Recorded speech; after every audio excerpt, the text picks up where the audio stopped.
สนามที่8หญิงเดี่ยวรุ่นอายุต่ำกว่า17 ปีเนี่ยที่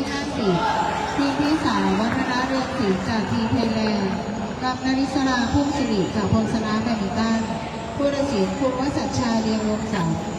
สนามที่8หญิงเดี่ยวรุ่นอายุต่ำกว่า17 ปีเนี่ยที่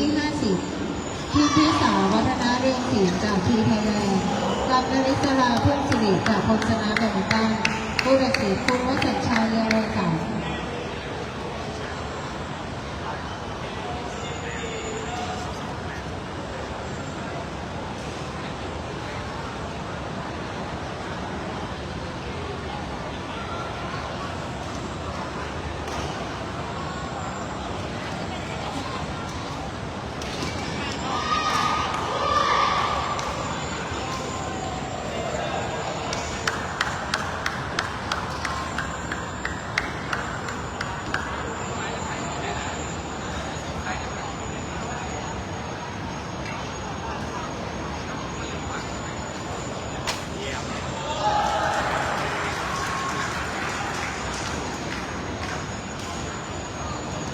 คู่ต่อไปในสนามที่10ชายคู่รุ่นอายุต่ำกว่า19 ปีในที่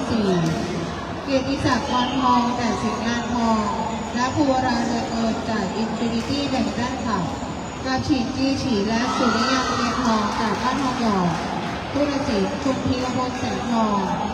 สนามที่10ชายคู่รุ่นอายุต่ำกว่า19 ปีในที่4เกียรติศักดิ์